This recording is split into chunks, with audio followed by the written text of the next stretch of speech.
tell it. People on the streets say Sabrina speaks. Tune into the show, she will let you know. Tell all your friends and family.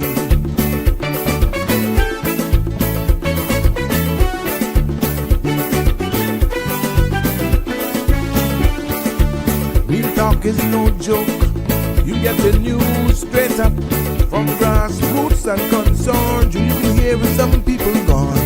So tell all your friends to tune in to Good evening, Cayman. I'm Sabrina Turner, and welcome to Sabrina Speaks, your daily dose of clarity, truth, and community insights. Every weekday from 5 to 6:30 p.m., we're tackling the issues that affect you. From national headlines to grassroots concerns. Whether you're in traffic or winding down your day, this is your chance to hear it straight and speak your truth. So buckle up, Cayman. We're not holding back. This is the show. We gotta let you know. Now we got to go.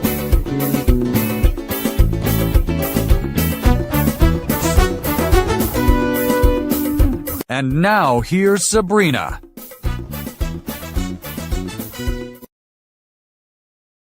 Good afternoon, good evening. Welcome. Happy Monday. Yes.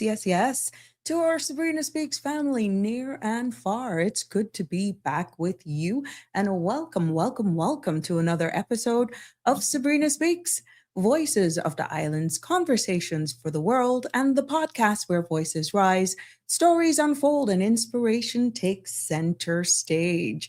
I'm Sabrina, and like I said, it's good to be back with you on this fine, fabulous Monday as we wrap up. Can you imagine? We're wrapping up the month of March. Yes. All the guys who are staking out have already marked your spots for Easter. I know the season is coming. We'll be dedicating an entire show for that as well. And it's just amazing how quickly this year is flying by already. 23rd of March, 2026, with everything that is happening. But it's so good to be back with you as we embrace and enter into a new week of March and just giving thanks. Yes, and welcome, as I said, to another live edition coming live to you from the beautiful Cayman Islands on this Monday as we kicking off with, a weekend of conversations, reflection, and I want to hear from you as well. Real stories, yes, that signature Caymanian honesty that we are known for. Getting a little bit louder, getting a little bit more confident, and I am so proud of each and every one of you that continue to support this space and actually find your voice and realize that this is a place for you. But today, yes, we're going to dive in a little bit into the weekend in review and the moments that may have made you laugh. Maybe you caught up with some old friends and family. Yes. Headlines that make you think as well. And things that may have touched our community over the last few days. And as always, this show is just not about talk, It's inclusive. Yes. And it's all about talking with you. So I'm encouraging you all to log on, tune in, jump into the conversation and call me. 345-936-8255 is the number to call and be a part of this live conversation. And we can not only in review, but there was something that came up in a conversation earlier on today and two separate conversations that brought up another segment that I'll be talking about that takes us back pre-pandemic. Yeah. We have been speaking on this space about unintended consequences and that sort of stuff. And sometimes not everything that we're doing in the now will bear fruit immediately. Sometimes it takes a while before you see it. But you got to stick around to know exactly what that is. And I welcome your participation. I also welcome your feedback, give you food for thought.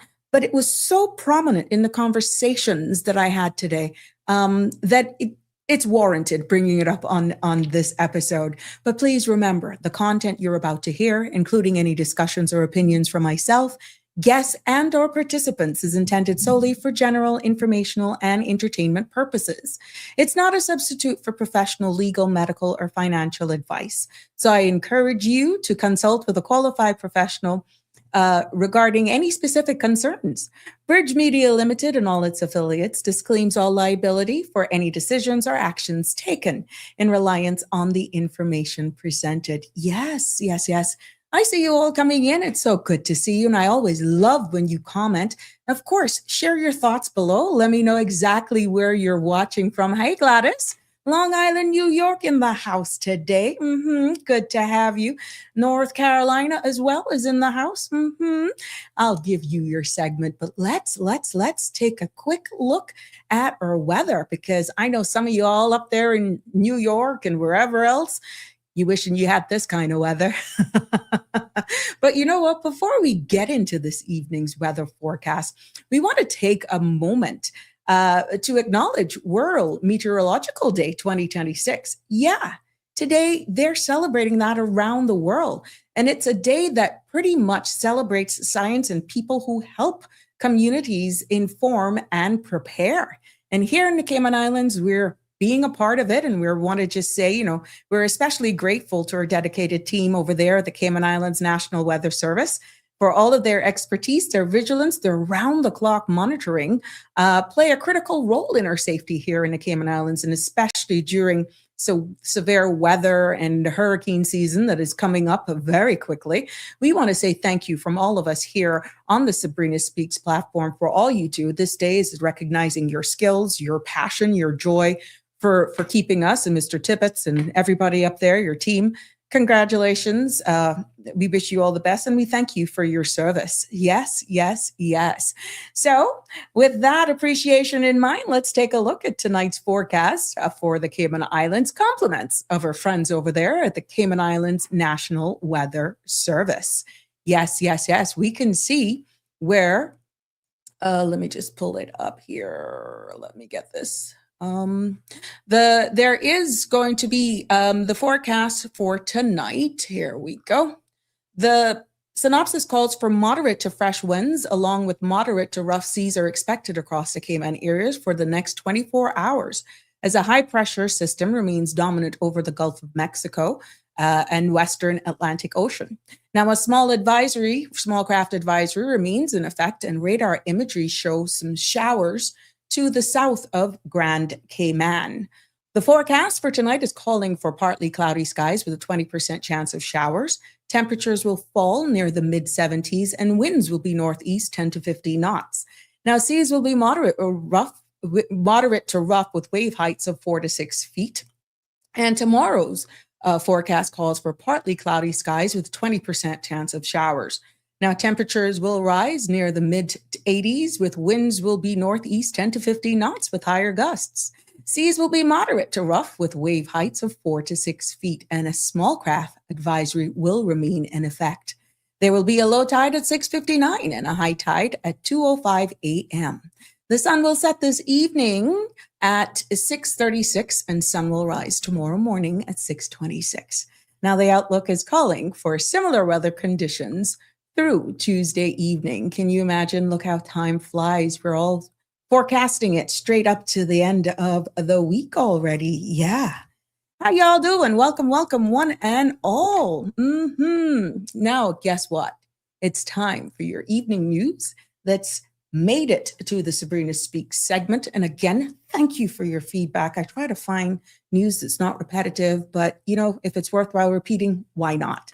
Let's get straight into the headlines that are making it on the Sabrina Speaks program here for today. Keeping it local, the Cayman Islands government is strengthening national readiness with a new multi-agency emergency training program. Now, the initiative brings together first responders, civil servants, and community partners for coordinated disaster response exercises. Now, officials say the goal is to sharpen communication, improve on-the-ground decision-making, and ensure agencies can operate seamlessly during hurricanes, major accidents, or national threats. The program will roll out in phases this year, reinforcing Cayman's commitment to public safety and resilience. More on local news. The Ministry of Culture is helping keep Cayman's traditions alive. Partnering with the Cayman Islands folk singers for a series of performances across Cayman Brac, the group visited seniors at the Kernel Community Center and several local schools, sharing beloved folk songs through music, dance, and storytelling. Now, Ministers Isaac Rankin and Ralston Anklin also joined the outreach, presenting students with books on Cayman's national heroes and national symbols. The folk singers later performed at the Cayman Brac Agriculture Show, where the ministry highlighted its ongoing work to preserve culture and heritage. And that is so badly needed. Keeping it local again. The Cayman Islands is joining the global community in marking World Meteorological Day 2026, highlighting the critical role of weather and climate services in national safety. Now, this year, themes focuses on advancing early warning systems and climate resilience. Local officials say ongoing improvements in forecasting, technology, and regional partnerships are helping Cayman better prepare for severe weather, especially during hurricane season.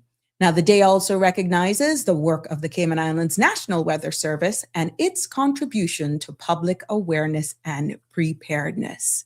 Keeping it still on local news, the next phase of the east-west arterial expansion is set to begin in September, marking a major step in the government's long-term plan to ease traffic congestion. Officials say this stage will extend the roadway further east, improving connectivity for commuters traveling between Bordentown, Savannah, and Georgetown. Preparatory works are already underway, and the National Roads Authority is emphasizing safety and minimal disruption during construction. The project remains a key part of Cayman's broader infrastructure strategy. And more out of Cayman. Cayman Airways has returned from the CTO Air Connectivity Summit in Bermuda, where the national flag carrier joined regional leaders to discuss the future of Caribbean aviation. Representing the airline were the president and CEO, Fabian Worms, and executive vice president and CFO, Paul Tibbetts. Key talks focused on route development, expanding airlift, and opening new markets. Officials say these conversations are vital as Cayman Airways continues strengthening regional and international connections, positioning the Cayman Islands for sustained tourism growth. And last but not least, in our local segment here this evening, the Office of the Police Commissioner is inviting friends and colleagues and loved ones to gather in honor of the late Detective Inspector Collins Oromule. The service celebrating his life will be held on Saturday, March 28th at 11 a.m. at Red Bay Church of God Wholeness on Lord's Way. Detective Oromule is remembered for his gentle strength and the many lives he touched throughout his service. The OCP says it is deeply saddened by his passing and extends heartfelt condolences and support to his family during this difficult time. Turning our focus right now to regional and international news. St. Kitts and Nevis is making global headlines with major leap in border security. Unveiling a next-generation biometric passport upgrade that experts say sets a new international gold standard.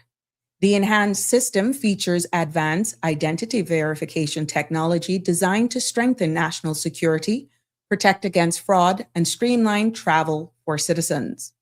Regional officials are calling it a model for the Caribbean, positioning St. Kitts and Nevis at the front of digital identity innovation. The upgrade forms a part of the country's wider push toward modern security and global trusted travel documents. Also in news within the region, a bun eating competition in Christiana, Manchester ended in tragedy on Saturday after a participant choked and later died. Police say the man struggled to breathe after a piece of bun became lodged in his throat. He was rushed to the hospital where he was pronounced dead. Superintendent Carrie Duncan confirming the incident occurred during a promotional event, though the victim's identity has not been released at this time. It's unclear whether first aid measures, such as the Heimlich maneuver, were attempted. And medical experts note that choking is a major risk in speed eating contests. More in our region, international, United Airlines is cutting flights as soaring fuel price linked to the ongoing conflict in Iran continue to drive up operating costs. Now, the airline is the first major U.S. carrier to announce reductions since the war began, saying the spike in global oil prices has made several routes unsustainable in the short term. United has not yet detailed which destinations will be affected, but officials say they're monitoring conditions closely and will adjust schedules as needed. Other airlines are expected to review their operations as fuel volatility continues. Now, we're also following a developing story coming out of Colombia this evening, where a Colombian Air Force plane carrying 125 persons has crashed. Shortly after takeoff in the country's southern Amazon region, military officials confirmed that 71 people have been rescued, though the full extent of injuries and casualties is still being assessed. Search and rescue teams are working deep in remote terrain as authorities race to account for the remaining passengers. Now, we'll continue to monitor the story and bring updates as they become available. Now, drivers on Weird News making our news update today. And I thought I would share this with you despite everything that's happening around us. Let me just get the image here so that I love to give context. Drivers on I-4 near Plant City got quite a surprise this weekend when deputies pulled over a truck carrying what appeared to be missiles mounted on its back. The sight quickly drew attention on social media, but officials say the devices were decommissioned military replicas being transported legally. The driver cooperated with law enforcement, and no threat to the public was reported. Authorities say the stop was made out of caution, given the unusual appearance of the equipment. And last but not least, on today's edition of Sabrina Speaks News Headlines, a Canadian student is gaining global recognition for a breakthrough in sustainable technology. Anne Malinowski has invented a flashlight powered entirely by body heat. Now, the device uses thermoelectric technology to convert the temperature difference between a person's hand and the surrounding air in between energy of a LED bulb. Malinowski created the hollow flashlight to help communities without reliable electricity, offering a simple battery-free source of light. Now, the innovation won the 2013 Google Science Fair, highlighting how young inventors can tackle real-world challenges through creativity and environmental awareness. Now, that concludes this evening news for local, regional, and international right here on Sabrina Speaks. Welcome, one and all, to everyone who's just joining us.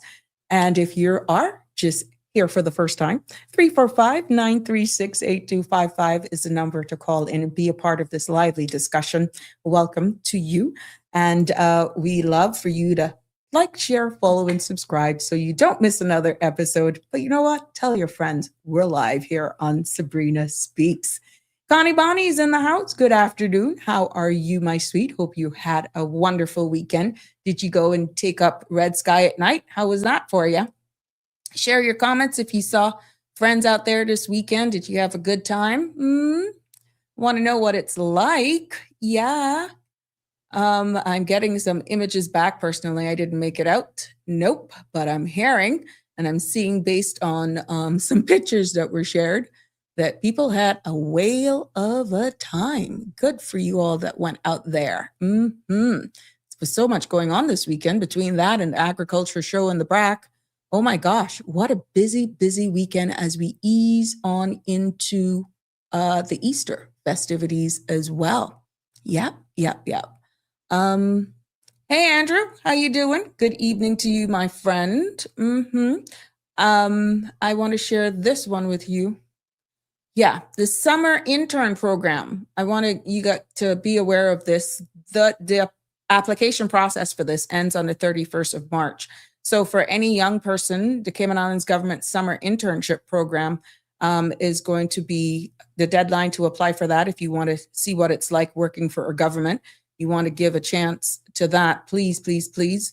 You got until the 31st of March to register your interest and apply for it as well. Also, 30th of April, the Legal Government Scholarships, creating higher education opportunities for Caymanians. You can definitely go on to the Ministry of Education and Training for your application, and the deadline for those is April 30th. Also taking place, this was a reschedule, remember, they're taking place this Thursday, March 26th, and East End at 1:30, the groundbreaking ceremony. The Honorable Isaac Rankin is inviting people to this groundbreaking ceremony of the George Dixon Park in East End. It was postponed. It was supposed to have happened last week, Thursday, but it's now pushed to this Thursday at 1:30. So if you couldn't make it then, remember, it has been pushed to now. So that's happening this Thursday. Yeah. Marshall's in the house. Hello, hello, hello. Yes. And Ms. Gladys is joining us, as I said earlier on, from Long Island, New York. Valerie, hi, happy Monday to you. Let us start this week with faith. You are so right. I live by that. That's my foundation, Valerie. Trust me. Faith. Damian Henry's in the house. Happy Monday to you. Happiness is found when you stop comparing yourself to other people. You know, that's true. Be yourself. Hey, Amber Richards. Has a kitten been saved? You know, I saw that on Mile Road. I don't know, Amber, if anybody actually took the kitten, but it's a cutie. It's a cutie pie, isn't it? Yeah, I saw that posted on Mile Road. I'm not sure. I'll have to message Sandra to see if she got any feedback on that. But yeah, cutie pie for those who are out there with cat lovers. It's a sweet little kitten. Andrew is here. Yes, good afternoon. Blessed Monday to you as well. Big wave to you, my friend Jimbo. And to everybody, Connie, that includes you. Connie, that includes you as well. Yeah, it's good to be back with you, as I said. I know a lot of you are actually looking forward to the Easter weekend and probably making your plans as to whether or not you're going to be traveling or whether or not you're going to stay here. And if you are if you're going to stay here, you're probably deciding whether or not you're going to just going to invite family and friends over for the long weekend and cook up, or traditionally, we camp. You mark out your place on the beach and you actually go to a spot. You probably mark that spot or those spots already, and you're going to be doing it. I'm seeing all of the specials online from the various supermarkets and hardware stores about getting your camping gear. And I thought it was quite funny, to be honest. One with a generator, which we understand the amenities that we need and all that good stuff, but what our camping here is camping on steroids, and I admire it. That's what makes us unique. And it's not gathering sticks and creating a caboose and all that sort of stuff. Some people literally take their stoves out there, and that's amazing when you go out there to see the setup of some of these places. And for the amount of preparation that it takes and to set up these campsites to give you the comforts pretty much of home, but yet you're doing it outside. It's just amazing. The planning, the whole strategy of execution, and then yes, all good things must come to an end. But I will dedicate one show exactly for that leading up to the holiday weekends, because a lot of people don't understand it, and especially for those who may be new to our country and see where we're having all of these people pitching tents and that sort of stuff along our shores, and you're seeing signs, no trespassing and all that sort of stuff, when this is a tradition. We see where the ongoing ask of fighting for our right of ways for beach access and all that sort of stuff. And here, right on our doorsteps, we are celebrating Easter and all of that. And people may not be aware that this is a long-standing tradition. Yes, it's the one time of the year where we will have some families camp out as long as a week, and that's acceptable. But a lot of persons don't understand it, and we have had those now who have joined us here and have been a part of, are being a part of our society, as well as is catching on to this tradition. And I am proud that we have kept it up. But I will dedicate an entire show for that, so that we reinforce that this is not squatters, so to speak, that this is a tradition that is known for us here in the Cayman Islands. And don't get it wrong, don't get it mixed up. And it's out of respect that if there's one time during a year that our locals are given this access to use the beach and to do this, it is during Easter. And yes, I see the comment, the importance of keeping the surroundings clean, keep the tradition, just clean up after yourselves. Yes, yes, yes. And that has been a big PR and a push. You make sure you get the right receptacles. I'm quite sure if you reach out to the director of DEH right now and you have your spots already marked out with ample time and notice, I am quite sure, not speaking on behalf of the director, but I am quite sure if it is possible, they would be able to provide those drums so that you could have something proper for you to dispose of your trash. Outside of that, you can get the heavy duty, like those construction grade black garbage bags that can hold a lot of the garbage. So you're not tossing away your garbage in a lighter grade material to dispose of your trash. That is key, because for years as well, we have seen where spots have been left in unsanitary conditions and the cleanup is just a disaster afterwards. So if this is who we are as Caymanian, we're pushing this whole tradition of, marking your spot, your territory each year. Please, please, please remember to clean up after yourself. Because if this is our tradition, this is who we are, leaving your place very nasty, it's also sending a message about us as well. So this is a drive, this is a push, but I will do another show on this to go back in history as to where this came from, share stories, and I welcome you to share yours as well with us. But the key thing, thanks Jim for doing that, for reminding us the important thing of cleaning up after yourself. And if you're going to throw away like charcoal, that sort of stuff, make sure that it's properly out and you don't just leave it there and it smolders and then it becomes an issue or a fire takes place afterwards. These are safety checks. And I see the fire department as well has gotten out some PR stuff on grease fires and that sort of stuff. I'm quite sure they will be doing a lot more PR as we get closer into the Easter season. Now, people are also conscious of what's happening around the world with travel. We're seeing where in the United States are now as well being placed at airports because of what's happening there. With TSA agents calling out sick because they're not being paid. And now in order to keep traffic or passengers going through these high demand airports, they're using ICE agents, which for the record, from what I'm seeing on media, they're not allowed to be in these airports and not have on masks. So they're fully identifiable. I see the vest and you see police, ICE on them. They're labeled, but what's interesting, in the event you're all traveling and this hasn't abated any, hasn't eased up any over the holidays, you're being asked to go to the airport as much as 4 to 5 hours ahead of your scheduled flight. Yes, at least 4 to 5 hours before your flight is departing. And that's really to try and maneuver through security checkpoints and you're not disappointed because you miss your flight. So this is a warning that if you're traveling, that you should actually try to head to the airport 5 hours before your scheduled time so that you could just get through all the security checkpoints and you not one who have to miss your flight.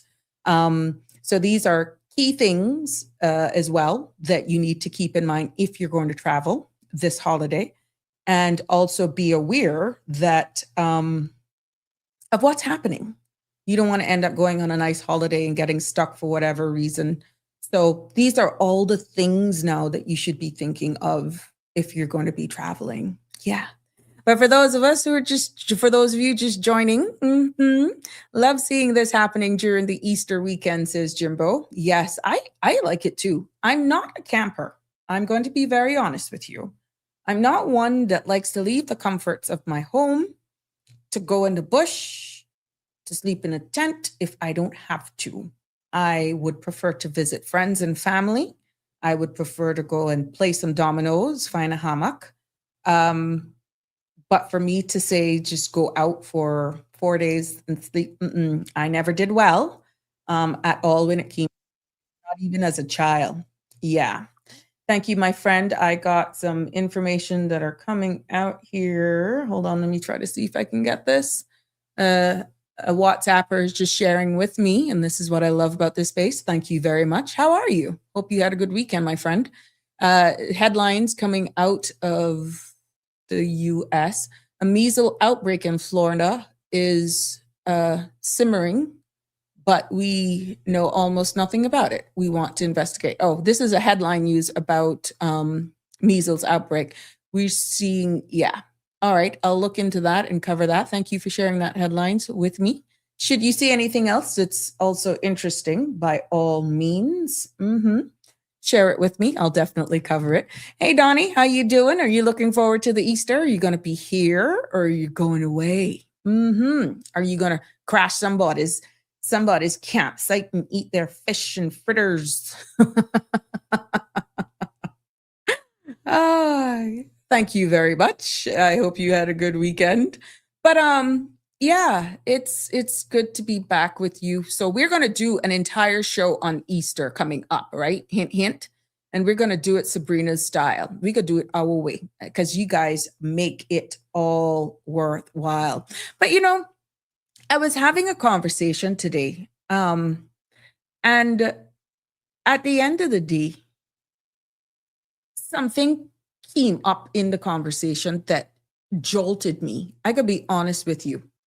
It really took me back to a while.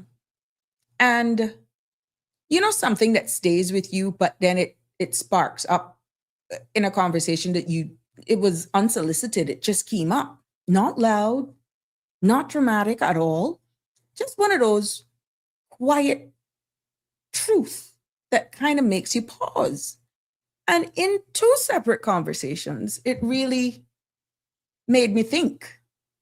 And I recall it goes back to reminiscing about everything that people are saying right now, understanding what's happening geopolitically, life as a whole. And then you think back pre-pandemic. Yeah, it's that far back. You think back when you hear people saying now, Cayman is not for us. I don't feel like I belong. Things have changed. It's not for me. We're outpriced. I don't think I feel a part. It's like I don't connect with my own home. I don't feel like I'm a part. But then it came to mind, if I can jog your memories to go back this far, and please don't misread exactly what I'm trying to do. I'm just trying to show you at the end of the day, possible unintended consequences, right? Could it be that right now what we're going through or what right now is coming to surface is an impact of things that probably happened as far back as 2017? And when I think of that, I had to really pause, even though I said it, and I said it back then when certain things were happening. But of course, things and times were different, right? When you look back, I want to jog your memories a little bit. 2017 was a year of massive change here for us in Cayman. Yes. If you remember quite well, we were being marketed internationally in ways that we've never been before. It was almost like we were at a sweet spot. And of course, 2017, 2018, around that time, maybe a little bit earlier as well. But think back, 2016 too. We were being marketed around the world. We were being marketed to Europe, the Middle East. And one place stuck out was Morocco. Yes, long haul luxury markets were where we were being marketed. And Cayman, to be honest with those PRs, was being positioned as a premium, exclusive destination back then. But here's the thing, now that we're talking, and here we are in 2026, not blaming anything on pandemic, but that was outright a pause, to be honest. That was a pause. But it didn't stop the seed that was already being planted, the investments that were made of how this destination was marketed. And then you look at how we handled the pandemic when jurisdictions regionally, internationally, were pretty much confined to their spaces. We were in a bubble, moving around freely at one point. It's like we were like the only place on the planet that were like immune from what was going on. But stick with me, because we're still going back to 2017. But here's the thing. Most of us didn't fully process what that meant at that time. Life was happening. Yeah, bills were due. We were able to pay them. Kids were in school. We were just trying to keep up. And yes, the pandemic hit. Everything froze. Our focus was shifted more survival and safety and stability. And so a lot of the bigger changes that were happening were still pretty much underneath, right? And we didn't even have the mental space or I would say the emotional bandwidth or clarity to see them at that time, right? But now we have recovered from the pandemic. We're trying to find back our feet. We see what's happening global. We see the emotional, toll that it has taken, everything compiling on it, on one thing. We rebuild. We have redefined ourselves in a way that really catapulted us to even get more attention on our jurisdiction. Think back to 2017. And is it that we are really now seeing and feeling the delayed impact of decisions made nearly a decade ago? Think back, if your memory serves you well. Because remember, there was a tourism strategy. And when we do these strategies, they don't show up overnight, When we look at even investment patterns, they too do not show up overnight. And even with the cultural shifts, they too don't show up overnight. So,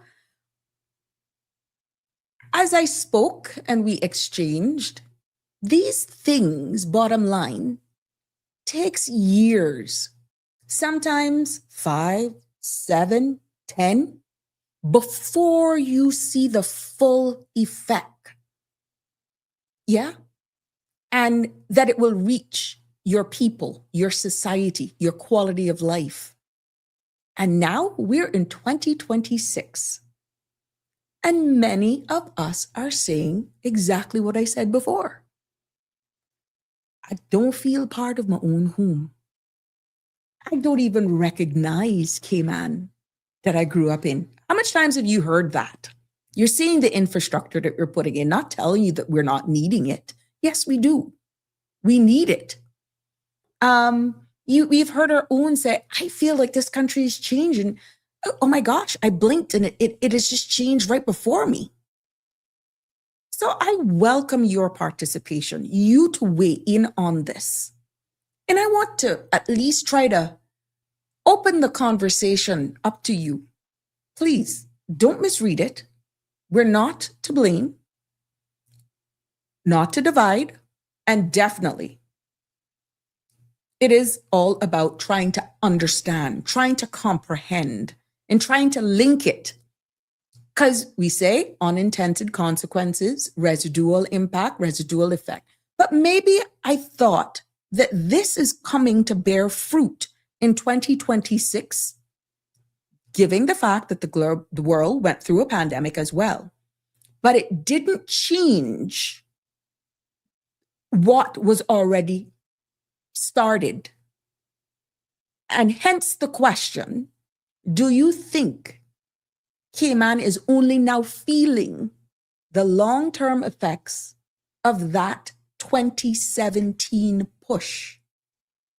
Yes. Miss the signs at all?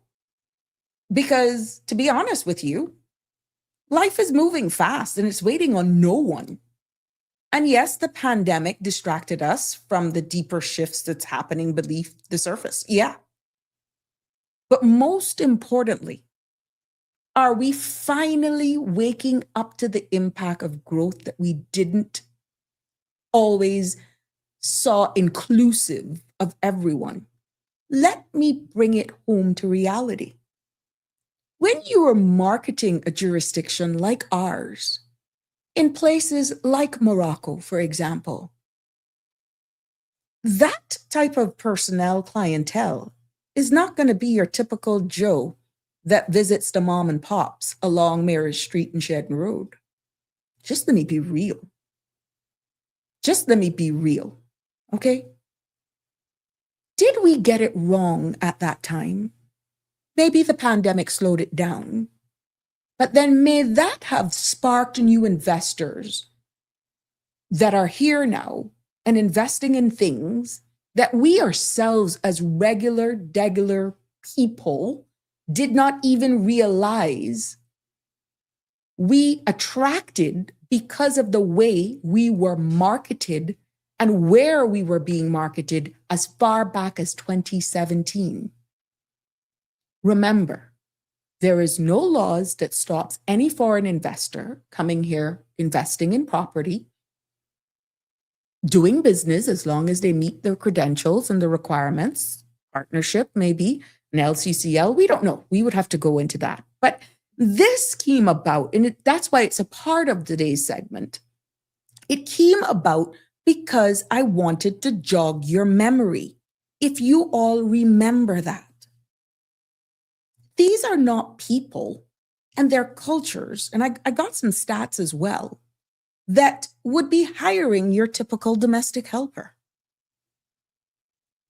No, they don't hire nannies. People from this region, they hire au pairs. Just let me get it real.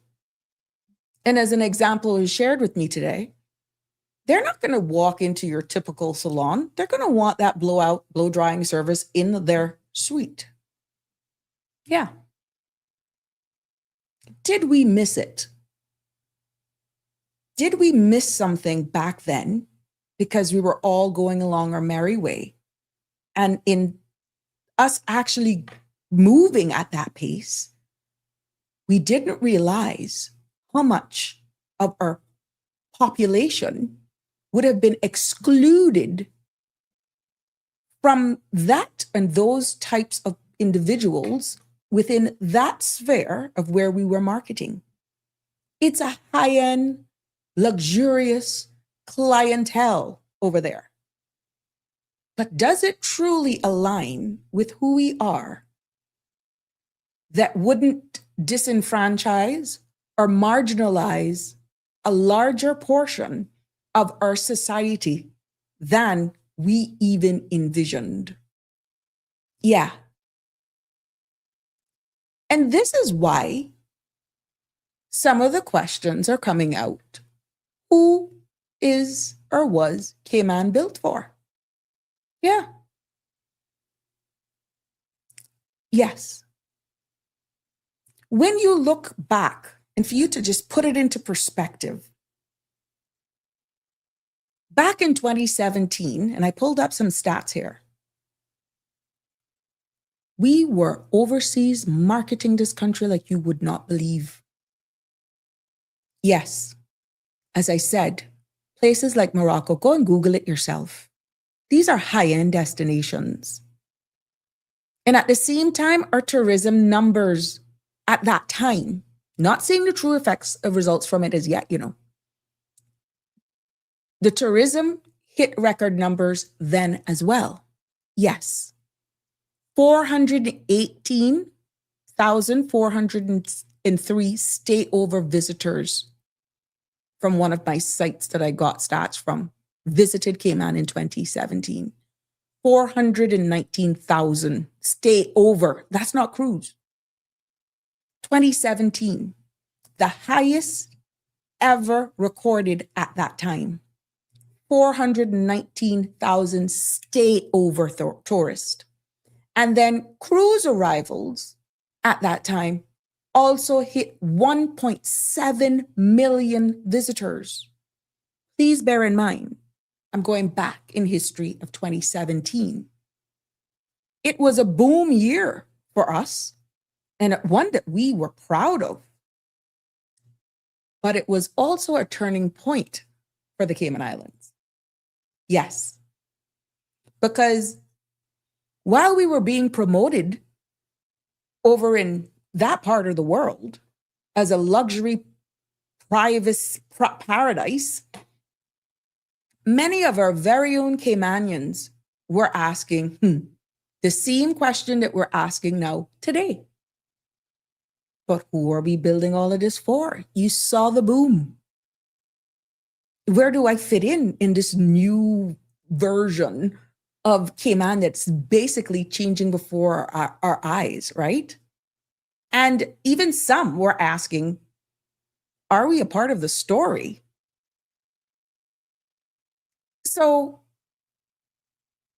it is what it is. We were marketing heavily to high income markets.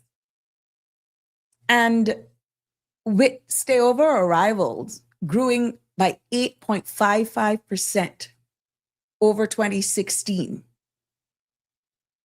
At the end of the day, this wasn't wrong at the time. It was a business strategy.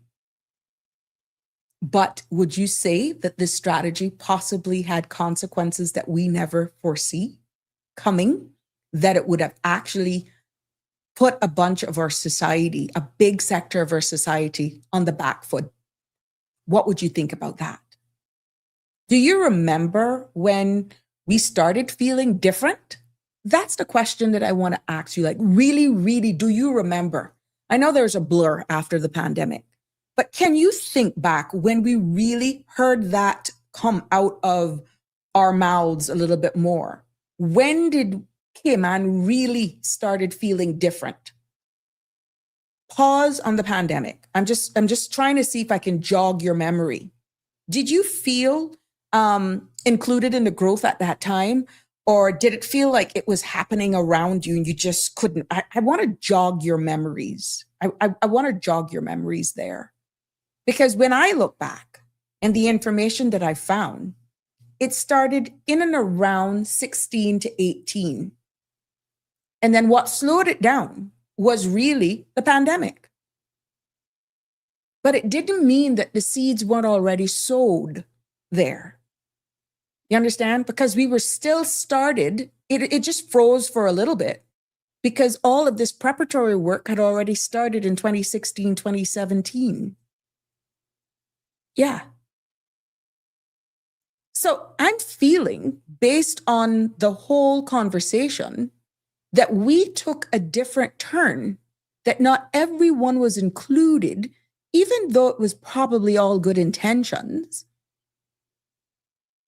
The reality is the service base that we have here did not equip for the clientele that we were marketing to. And therefore, a lot of our people felt excluded, felt not good enough, felt like they weren't even consulted properly. Because if you weren't in a certain tier of offering services, then guess what? You were left to survive on your own. Yeah. When you look at the destination in itself, Morocco, it's large, it's huge. It's an ancient nation that is deep, it's steeped in cultural infrastructure, right? And as a small island development jurisdiction that the Cayman Islands is, with limited land, limited population, and yes, a very fragile cultural ecosystem that we are fighting daily to try and preserve. Then we had a population of 70,000. Morocco, 37 million people. Yeah, when you do the comparison. Them, Morocco, thousands of years of cultural continuity. For Cayman, culturally, only a few generations old. Yeah. When you even look at Morocco's landmass, huge. What are we? 3 small islands. And in comparison to them, Morocco, strong domestic economy versus ours here in the Cayman Islands, highly, highly dependent on financial services and tourism. So I can understand the connect. And when you do the comparison of that jurisdiction, culture in Morocco is dominant and unshakable. That's one thing you can say about them with my little digging that I did. Versus us here, culture is vulnerable and easily overshadowed. And that's what we're fighting. So when that happened, and we marketed ourselves in these regions there and then, with all of this massive cultural depth and luxury expectations and high density populations, we were involving people whose lifestyle norms didn't match the realities of us. But it didn't stop them from seeing the investment opportunities here. And who you think they were thinking of, the little mom and pop? Oh, no. No. Can you blame them? No. And there was nothing wrong with it, you know. It was just misaligned. I cannot, again, no fault, no pointing of the fingers. It was just a misalignment at the time. So I throw this question out there because the phone lines are open, and I welcome your comments as well below. Do you think that Cayman's culture, this is a general question, do you think that the Cayman's culture is strong enough to withstand these global influences, understanding the seeds that we had sowed, understanding how we marketed ourselves? Maybe we didn't really understand the impacts that it would have. And what do you feel? What parts of our Caymanian identity you feel right now is most at risk? I would love to get your feedback on that. What parts of Caymanian's identity do you feel most right now is at risk? I've given you context. I've given you history. This is not casting blame. It is sharing of information and give you food for thought.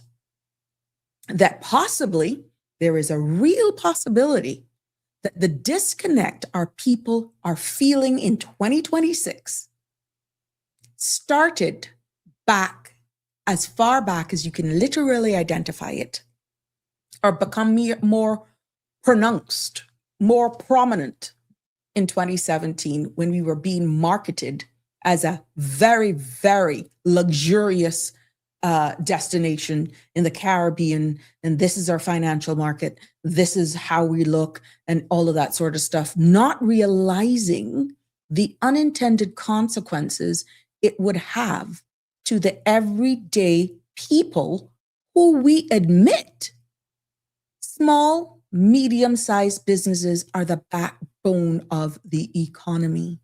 And this is why possibly certain sectors so really they're feeling these impacts, and they're feeling it hard. And at the end of the day, these are things that I wanted to give you food for thought this evening, hence me asking these questions. Let me go to some of the comments that are here. Miss Dorothy, how are you? So good to have you here. Live happy. Yes, we miss it. Those are not for Cayman. Okay, I didn't get that one. Live happy. Good for you. Did we really need certain infrastructure? What caused the need for certain infrastructure like roads? Because I guess it's keeping up with all of the plans that were already approved. Live happy. When you pass all of these infrastructure and planning and all this sort of stuff, and these developers want to develop these spaces, they're not thinking about the infrastructure surrounding it. Once the plan is approved, that responsibility then is left on your government, from drainage to roads to all that sort of stuff. And this is why you have representation on these planning boards and so forth from all sectors to weigh in, to give recommendations before making a final decision. But then if it is not clear that developers, for example, building these big developments and all that sort of stuff, partners then with the government, whose responsibility is it to actually put in the necessary infrastructure, like wastewater runoff management, drainage, road infrastructure? You can't tell a developer to wait until government fixes a road or decide how they're going to do it before they do the development. Guess what? Once they got the green light to go on their plans, they're going to do what it takes to develop. Yeah.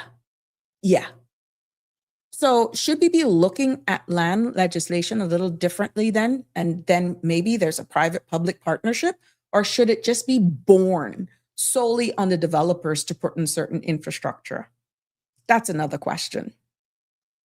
Capitalism is a new religion. They laugh at religious people, but themselves, they identify with greed and decadence. Good to have you here. Welcome. Keith Arrett says, the government's marketing plan is focused on the rich, and they are the people who are buying most of the land, and very soon will not be any land for us Caymanians to buy.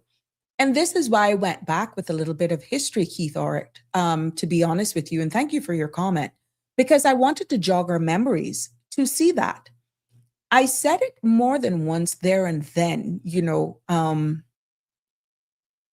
when I looked at where we were going to market and how we were being marketed, and I said something is not connecting because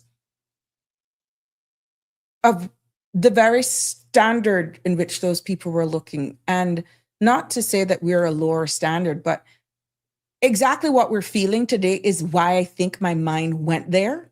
Hindsight is 2020, Keith, to be honest. And I'm wondering, I'm just being brutally honest now. I'm wondering if this is the connect that people were feeling, and we're still feeling the effects of 2017. Hence, the conversation came up today, because people are saying the things, they are making these statements like we've changed, something has changed. And then it pushes us back to what type of persons have we attracted here? What has changed and who has come here just before and immediately after the pandemic? Yes. And it goes back to that huge marketing drive that we did. You do not see everything come to the surface immediately. Sometimes these things take years, decades to come to fruition, to bear fruit. And I'm wondering if this is actually what we're feeling today. Because when you look at the growth, then the question comes, who's benefiting? Who's benefiting? Who's benefited from the growth right now? Because if it's only a certain sector, then dissect that a little bit more to see what sectors are benefiting. If it's only one sector, based on the services, what type of level of services, even if it's service-based, it's a certain tier, that answers your question. Because a barbershop as an executive versus a mom and pop, two different things. Who's really benefiting? But yet, everyone is somewhat making money. But who really is benefiting? Yeah. Live Happy says, we advertise to the wrong people. We advertise to people who don't want justification. We advertise to people who wants to purchase the islands and they have the money to do so. Yes. I'm glad you're pointing that out, which is actually answering the questions that I posed, Live Happy, and thank you for your comment. Jim says, the Caymanian's identity is being lost.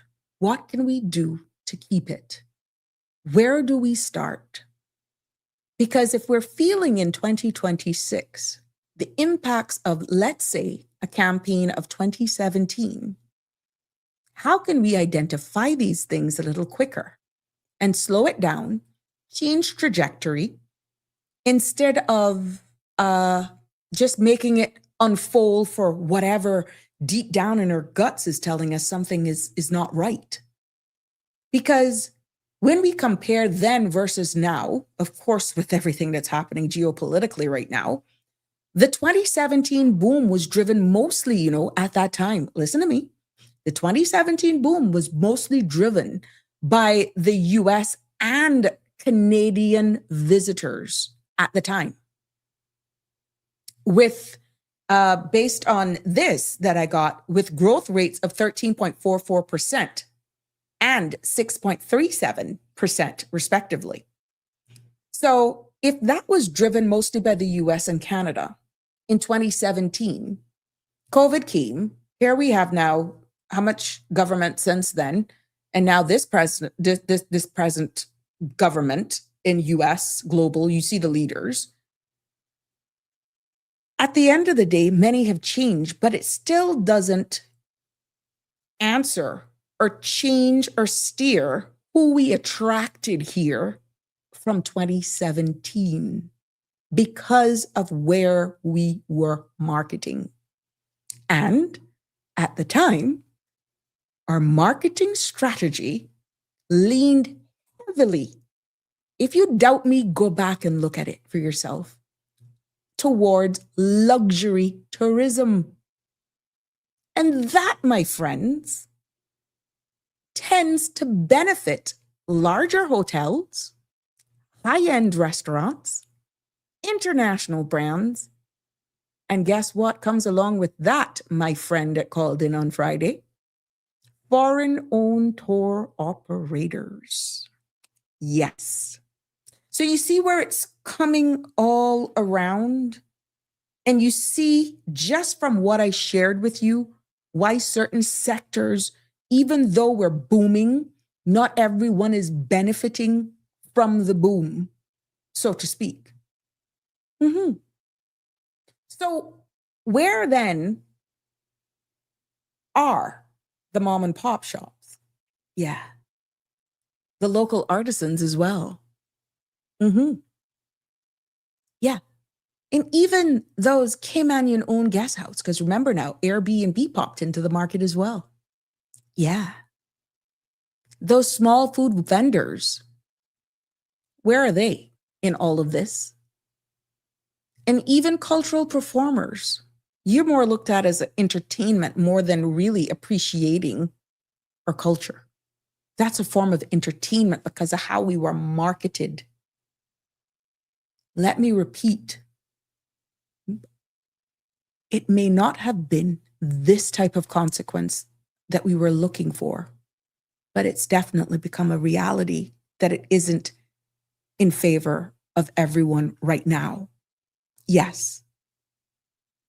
And I deliberately pointed out these things to prove one thing, that many of these were not centered on the strategy trajectory. Hence, we're feeling and totally dependent then on the local market and not necessarily who we were actually marketing to. Yeah. So another question that I'll put out there to get your comments on, and please feel free to comment below.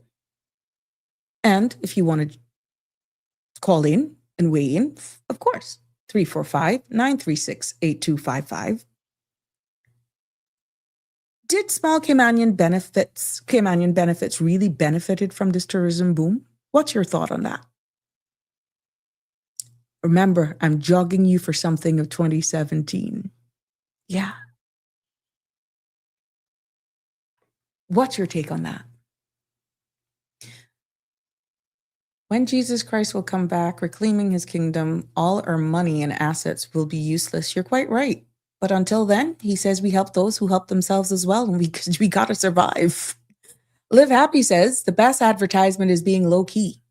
Go back to the 1980s tourism campaign. Those who know us love us. Yep, Live Happy. That's true. Simple. But then that depicted a lot of our people looking like us. Go back and Google advertisement campaign, Cayman Islands 2017, and tell me if that even aligns Live Happy with the average Joe throwing a fishing line out on the waterfront. Yeah.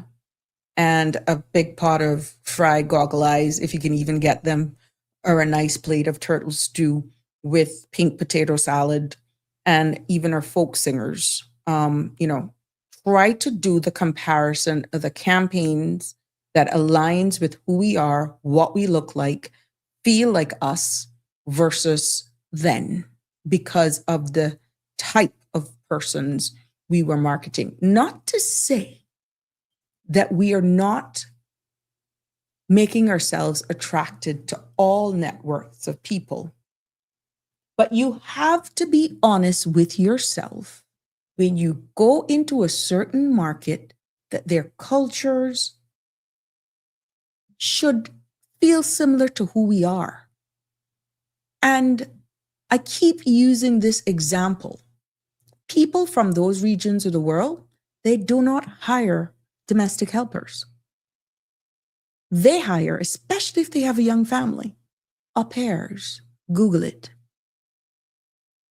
The qualifications that you have or would be required as an au pair is totally different than a nanny or a regular domestic helper. Many of these au pairs speak multiple languages. They literally have qualifications.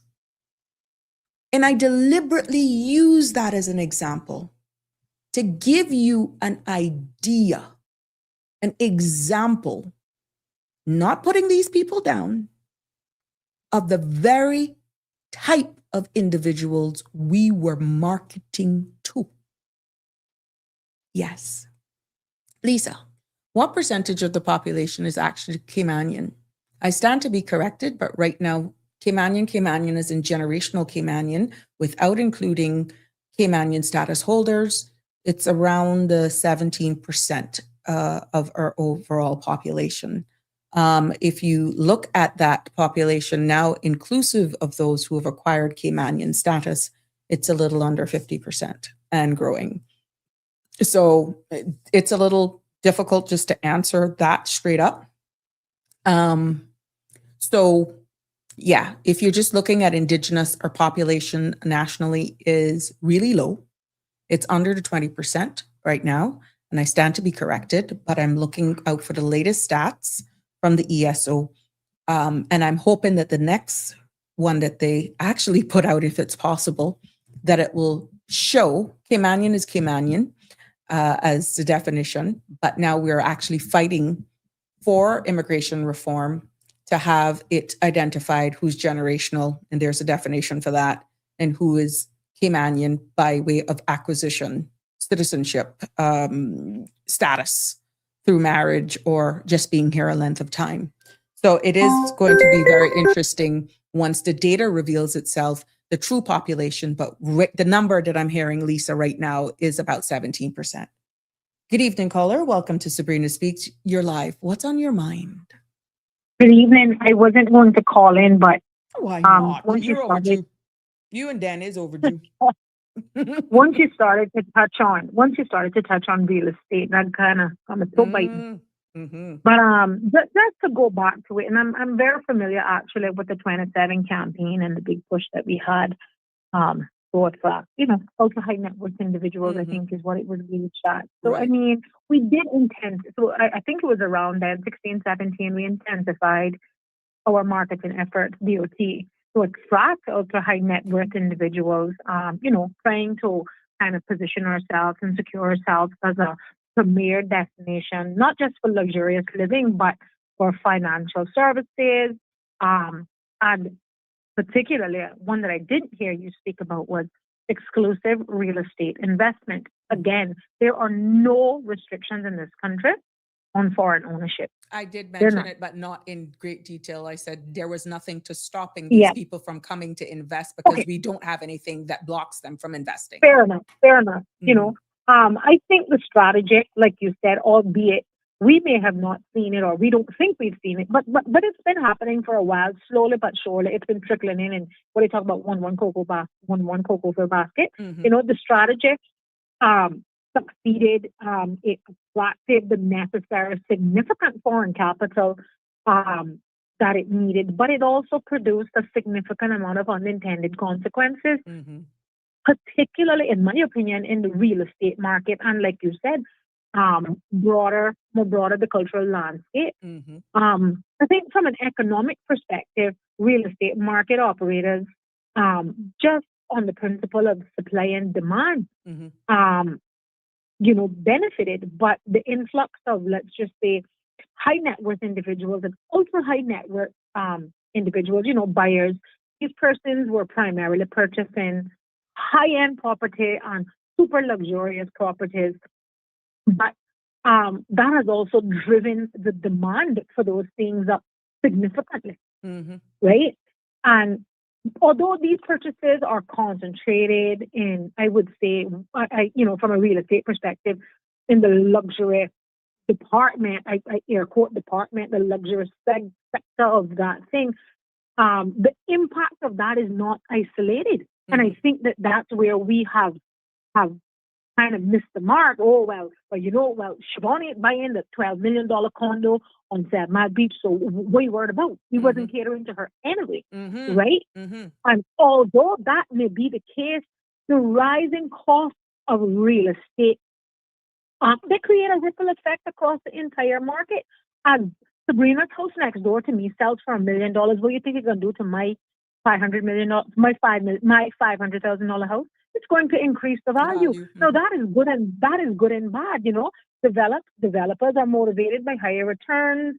They increasingly prioritize luxury developments over affordable housing. That overdevelopment, I would say overdevelopment, or that prioritization toward luxury development versus affordable housing, it restricts the supply for middle and lower income residents. Yes. That is then pushed for the government to kind of handle when it could have and should have been, in my opinion, a private-public partnership. Anyway, that be the case, but one of the key, in my opinion, unintended consequences of the strategy is the distortion of the housing market. Land values increased and construction resources were diverted toward high-end projects. The cost of building and purchasing homes, they rose universally. So, a man building a house in South Sound, and there's a greater need for lumber, that impacts Siobhan building a modest 2-bedroom house in boondocks of West Bay. Even modest homes become, like I said, more expensive, not specifically because of direct competition with the ultra high net worth individuals. If you Right. remember what I said earlier, they're not building these $12 million condos for me, but Exactly. because the overall market baseline has shifted upward. Mm-hmm. It impacts everybody. You know, Mm-hmm. again, this has made home ownership increasingly unattainable for the average Caymanian, has completely widened the gap between local incomes and property prices. And I We've think seen it. what you are actually describing is not that Caymanians are completely angry about growth, caller. I think No, they're no. grieving about the disconnection, the not feeling of developing along with us so that we feel a part of it. Well, I think that Caymanians are less. I mean, I saw, and I will not name the development, truthfully, I don't know where it was, but I saw on one of the local social media platforms, like a new development, and I honestly, and somebody said, "Oh, this is Cayman." I said, "Where is this?" I honestly thought it was somewhere in South Beach, or I never Mhm. thought it was Cayman. And I Mhm. keep saying, I gotta go see because this can't be Cayman. I gotta Mhm. go see. And what I'm saying is, we're not. Well, let me speak for me, and I think for like-minded individuals, I don't think that we are so upset about um the rate of development. I think that we are more upset about the ability to afford, Afford it the or something. attainability, and Mhm. the affordability. And, Mhm. and again, goes back to what I was just saying. The more you create these luxurious and ultra luxurious development, it widens the gap farther and farther for not just low, middle and low income earners. And not only that, what we're actually seeing as well as what would have typically been, quote unquote, now air quote it, affordable land has now been snatched up by developers. I'm not cursing or criticizing the seller of that property. Mhm. I'm just saying what would have been typically seen as affordable land is now off the market, grabbed up by large developers, again, who have the capacity, Mhm. financial capacity to bring these, to buy these projects. And again, outprice Caymanians out of the market, Mhm. you know. But we're talking about that, rental markets have become higher.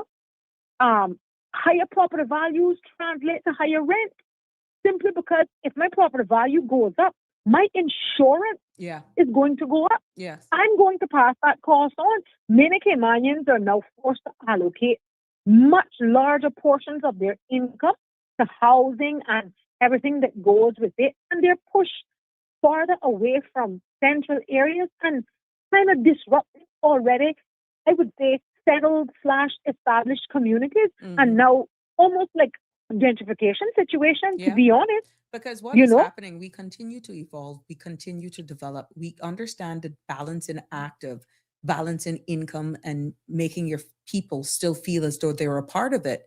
But when culture's bottom line just doesn't align, that's creating a bigger problem.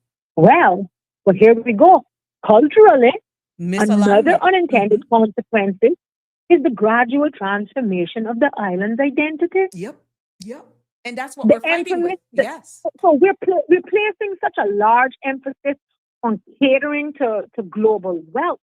It has, in my opinion, led to the redevelopment of even traditional neighborhoods into Mhm. exclusive silos and enclaves or whatever you want to call them, Mhm. Mhm. that they don't necessarily reflect or even support our local way of life.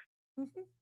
You Mhm. know, this result, this is that is, those things are specifically a result of loss of culture, heritage, a reduction in the cohesiveness Yeah. of the proverbial community, and the growing perception that the islands are becoming even less accessible to Caymanians. Mhm. Mhm. Do you understand what I'm saying? Yep. You know, uh, you know, in just to, I guess, tie this all together, the 27 strategy, I personally believe, 17. based on where the marketing, 2017, my apologies, where that marketing campaign was sort of marketed to, it Mhm. was to attract ultra high net worth, ultra high net worth individuals. Mhm. It delivered on what it intended to. The economic growth. They wanted increased investment. But again, it we want to forgot. plan for the It priced out our unintended people. consequences. Mhm. Correct. Particularly in housing affordability and the cultural displacement of Caymanians. But how are you It has able to created do that significant and challenges. not see the possibilities of or putting in the necessary guardrails Because we to don't have protect under the policies planning? aimed at Yeah. because we don't have policies aimed at balancing the development with the needs of Yeah. local residents.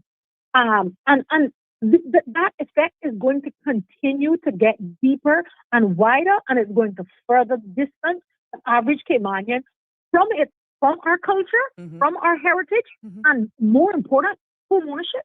Yeah. It's going to continue to widen the gap. You know, back in even 2017, where you were seeing a 2-bedroom for 300,000, people were like, "Whoa, what? Really?" Mhm.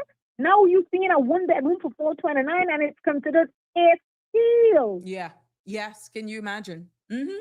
A steal. I mean, I wouldn't call it development mean, but I'm just saying, when I think about it, and I would say, let me use, I don't know, some derogatory term, but that would be me saying I go and buy an apartment up by I don't know, Fallujah. Mhm. If you can think of like one of the worst areas, you'd be like, my God. So they built an apartment down in that slum, and they sell it for 400. And guess what? They're being sold. They're being sold. Mhm. They're Mhm. being sold, Sabrina. Mhm. And so again, without policies that are specifically aimed and targeted at balancing development with the needs of not just, remember now, all of these things should be done with the needs of the community in mind, Yeah. right? Yeah. And who is the community? Who is the community? That has yet to be defined. When you say local residents or when you Our say local stakeholders or whatever, or or, industry or whatever, stakeholders. right? What Yeah. I'm saying is we saw where, and I don't live in that neighborhood, so maybe they might say mind your own business, right? But think about they shouldn't call their name, but think about the development on Walker's Road heading towards Savannah on the right hand side if you're going towards south. Think about that development. Mhm. I would say that those were hard working for the most part. I think a lot of Caymanians in there, that development, who had worked hard, played hard, and were Mhm. able to support themselves a nice little chateau, if you will, in a nice area of town. That community was ungated for decades. Mhm. You got houses in there that are 3, 4 decades old. Mhm. One person, one single-handed human. Mhm. I wouldn't want to say what I really want to say about him. Came to this country and decided unilaterally that he thought it would be best if we should make this so exclusive. We're going to put up gates and create this enclave. Mhm. And again, this is the cultural degradation of Cayman. This is a separation between us and them. But it goes back to say that they were always, and just to be clear, where I live, the subdivision was always with the infrastructure, for example, for gates. But again, were we able to identify where we were headed at the hindsight is 2020, caller. And If even I had though no always come last, Sabrina. you If see what I'm I had saying? no Exactly. always come last. Because we didn't You understand? identify them before, but they were always there in the making. Sabrina, again, saying that we didn't identify it again is giving people a lot of grace. Mm-hmm. It's Mm-hmm. giving people a lot of grace, Yeah. right? Mm-hmm. Because I will jog people's memory back as far back as Vision 2008. Mm-hmm. You remember that? Yep. Vision 2008. My God, I thought by now that we would be driving around in flying cars. You understand?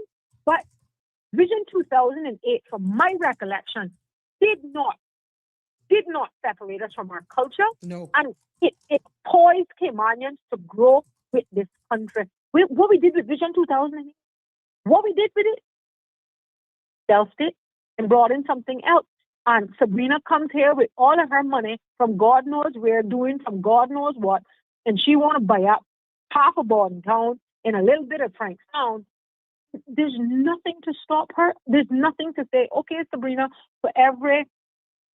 you want to build 40 luxurious apartments, for every 40 that you build, you got to build 10 affordable houses. There's nothing. There's nothing, right? And again, hey, I am fortunate, Sabrina. I'm speaking to you from my dining room table, okay? I consider myself one of the quote-unquote the lucky ones. I sit in a house. I got a yard. Yeah. I got an apartment. You understand? Not everybody have that thing. And listen, while I am appreciative and respectful of the fact that people are coming here from all walks of life and they want the Caymanian dream too, Sabrina, that has to be in some way, shape, or form reserved and protected in some way for Caymanians. First, why we always last? Why we always last? And why we always waiting for somebody to come and save us? Yeah. Instead of us trying to help ourselves. Yeah. I don't understand, Sabrina. I don't understand. Understand, right? That while we speak about all of these developers and developments and whatever, there's but a handful of very large-scale Caymanian developers, right? And I think we're very short-sighted and narrow-minded in our thinking, right? And what the Bible say? The love of money is the root of all evil. More often than not, we get that statement wrong and we say money is the root of all evil. And what the scripture says, is the love of money. The love of money is the root of all evil. And I think until we start to say, wow, my God, it hit us that we are displacing Caymanians, because that's what we're doing.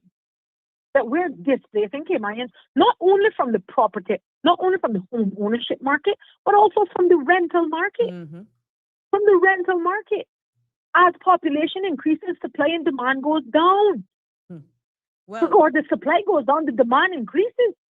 The apartment that you would have typically gotten, I think about some units close to me. When I moved into my home 15 years ago, those units were 2 bedrooms, 2.5 baths.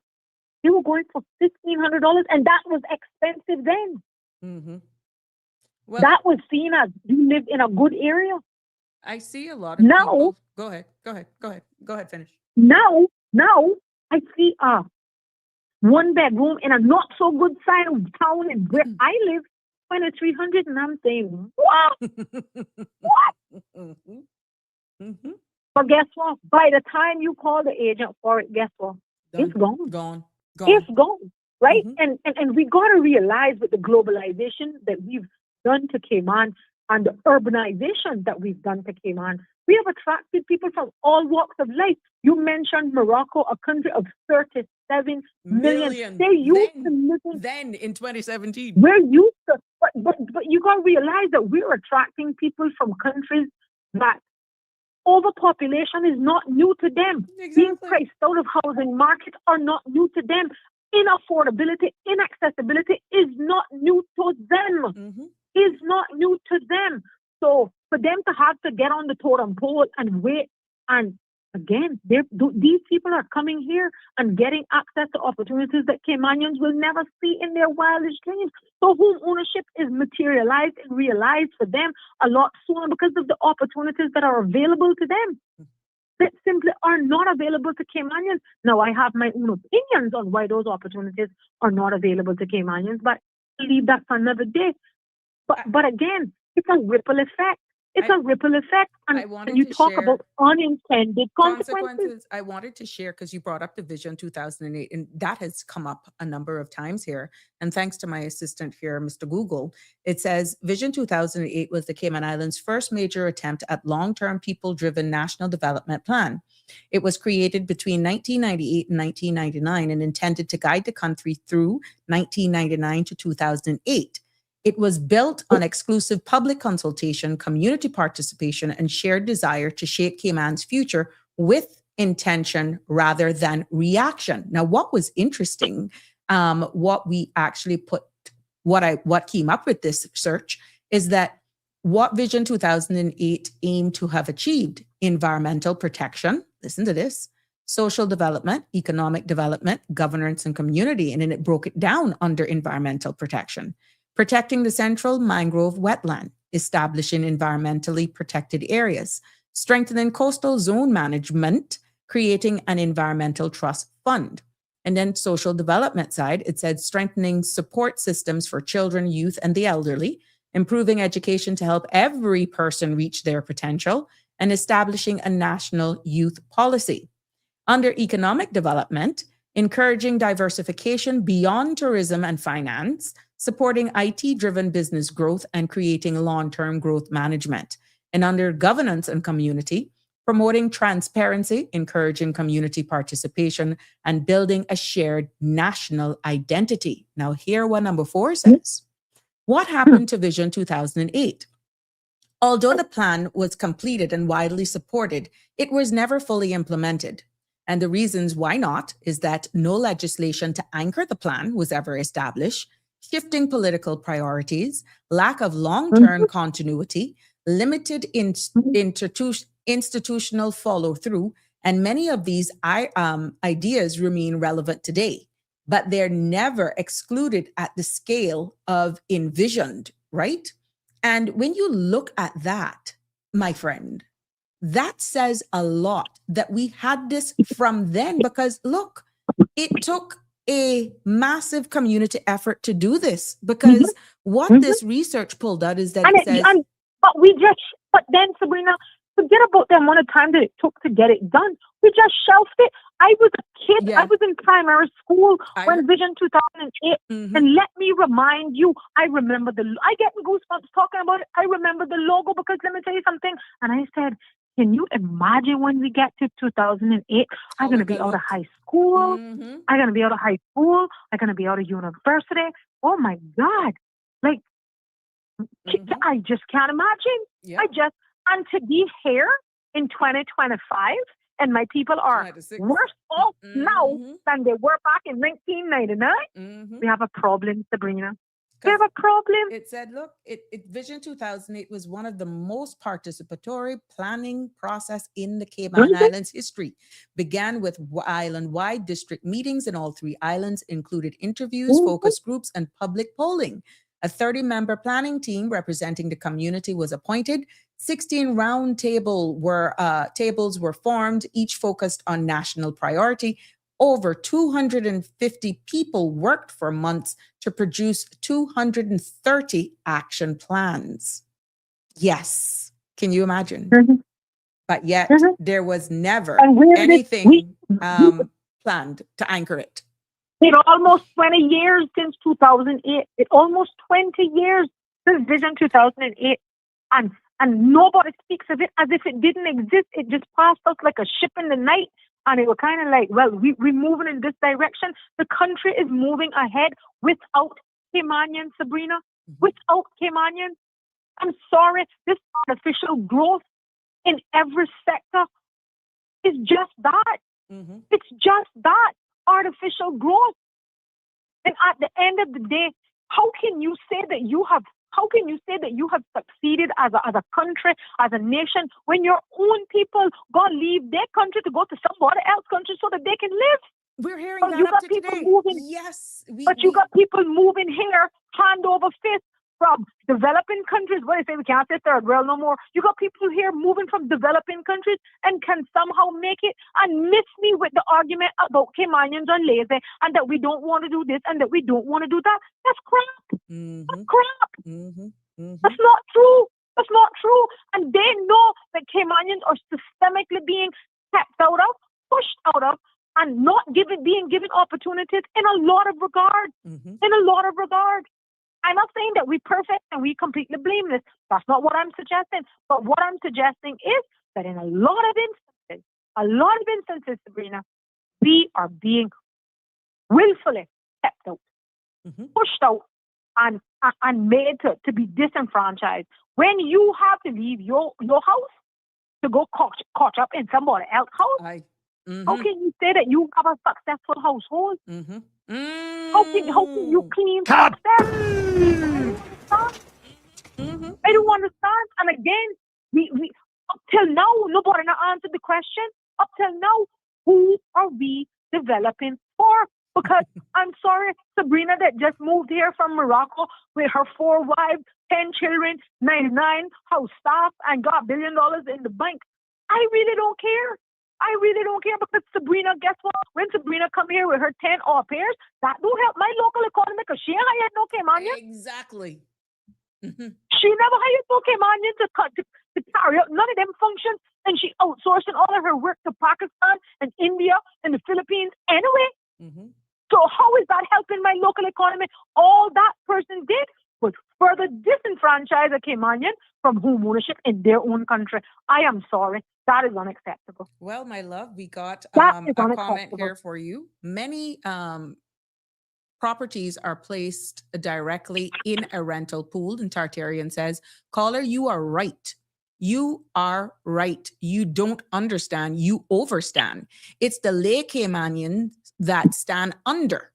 When will they come from under the table? And Jim says, I wish more Caymanians were just as passionate as this caller and make their voices heard. Also, Tartarian says, I was doing research to get a job on the cruise ship. And when I found out how they treat workers, I declined. A friend worked in Dubai and he said he felt like a slave. Tartarian, you're on the right track. But listen to this, my love.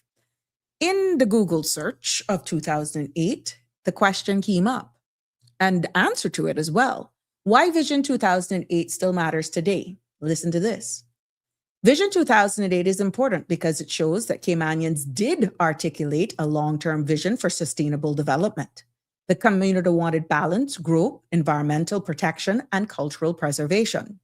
Many of the challenges we face today, rapid development, cultural erosion, environmental pressures, were already identified over 25 years ago.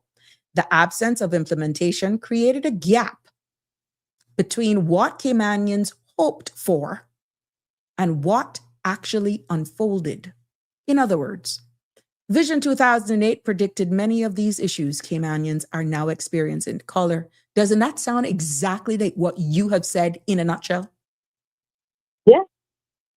I mean, again, I think personally that Vision 2008, and I've read Vision 2008 cover to cover. I am so passionate about Vision 2008. Let me tell you, I'm like, I'm going to be a part of Vision 2008. I'm going to be a part of it. I remember the launch at Paget Beach. I remember. Okay? It was one of the most ambitious national development plans for Cayman.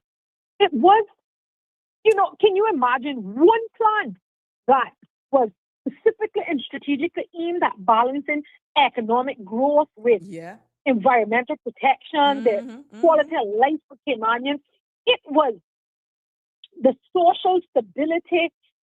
But just think about getting all of those things that are so critical to the fundamental infrastructure for Caymanians, right?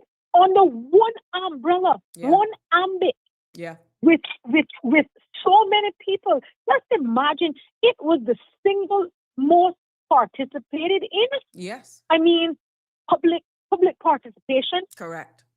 Document.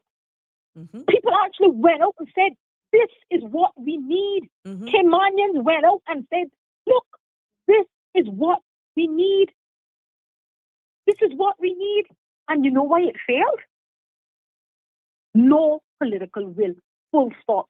Forget about it being not having any entrenchment in legislation or no entrenching legislation or whatever. Well, it's your politicians would have had to do that, yes, if there was political will. This is it. A lack of political will and a lack of political continuity. Nobody didn't want to say. They didn't want to say, well, that was Sabrina plan, and hell, if I carry it forward, she not get no more.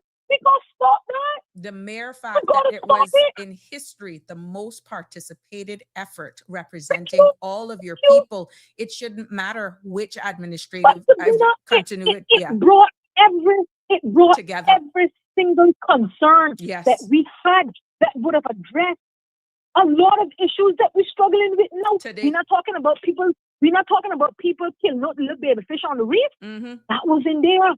We're not talking about balancing so that we could diversify the economy away from banking and tourism. We don't call it banking no more. What we call it, financial services. Have we paid attention? A lot of these shops are being purchased by large private equity firms and are packing up shops and taking it to other jurisdictions, outsourcing the business.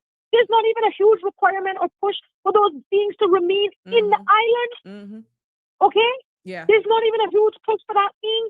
You know, this was one of the only plans that was focused on strategically improving the quality of life for Caymanians. You heard what I just said? Yeah. The Strategically quality of life and for strategic. Caymanians. Yep.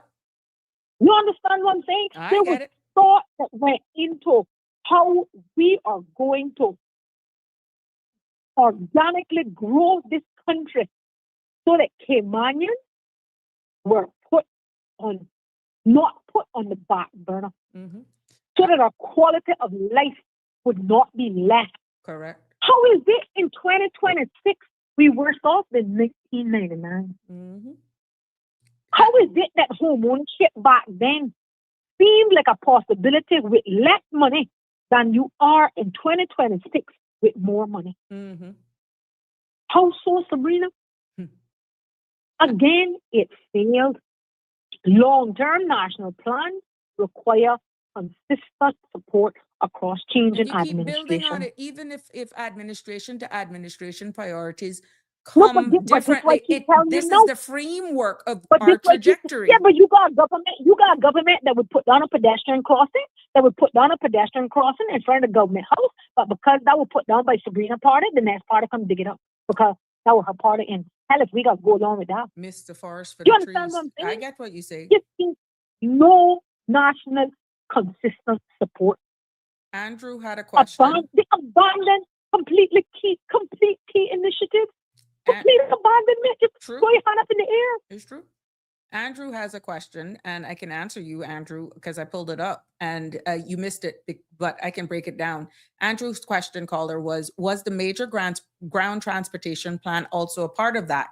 Yes, it was. It came under the infrastructure and development part. And guess what? Was very interesting, Andrew, because it actually forms a part right now. It says back even in 1998 and 99, the community consultation showed that traffic was increasing faster than road capacity. Commuting patterns were becoming unsustainable. Growth was outpacing infrastructure planning.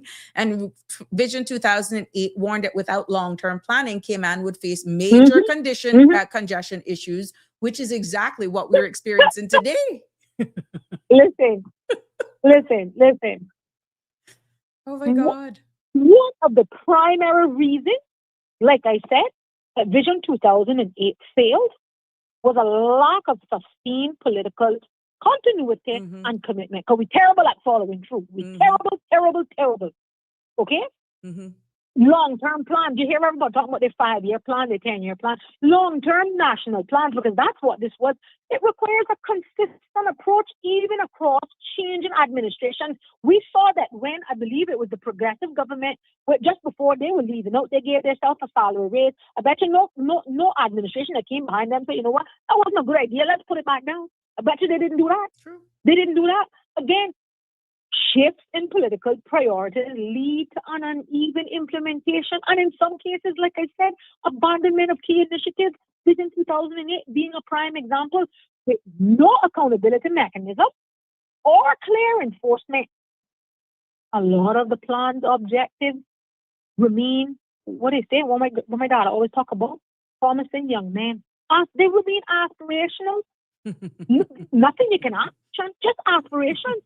But another contributing factor was the insufficient integration, meaning the pull together, the taking of the hands, the whatever you want to call it, between policy and execution. We good at creating policy. Almighty. We got more laws and we got more clause and laws and execution. We're terrible at execution. Vision 2008 had a broad outline, like I told you, sustainable development, affordable housing, cultural preservation. Yeah. It felt unlimited, Yeah. you know. Yeah. But again, rapid economic growth, particularly for tourism and finance, these things took precedence. And then the environment and the social development fell by the wayside. The safeguards that you had planned or envisioned for within Vision 2008, they fell by the wayside. Those are the two critical components, and were safeguards to protect Caymanians. Yeah. I mean, our social and environmental. Look at the social impact. You remember coastal protection and all this sort of stuff? This was talked about in the it has had. Yeah. You know, when you got other people's money from other countries up in your playpen, guess what? You sometimes have to cave to global pressure and economic pressure. Yep. You got a global, and let's not forget the big meltdown of 2008, the big recession of 2008. Now, I could be here all day telling you how I really feel about that, but then, you got to consider the global fluctuations, the and financial impacts fluctuations. that it has on us, yes. Correct? Yeah. And from a jurisdiction of this size, just think about the pressure that was placed on Cayman to prioritize short-term economic gains and goals for people who were not even Caymanian. So we had to ponder and cater to encourage, whatever word you want to call it, to large foreign investors, high-end development, even in the face of the blatant confliction between the long-term balance that was being sought in Vision 2008 to what we ended up with today. It spoke about population growth. We didn't address that. Yeah. So therefore, we fell short on the infrastructure. The islands grew.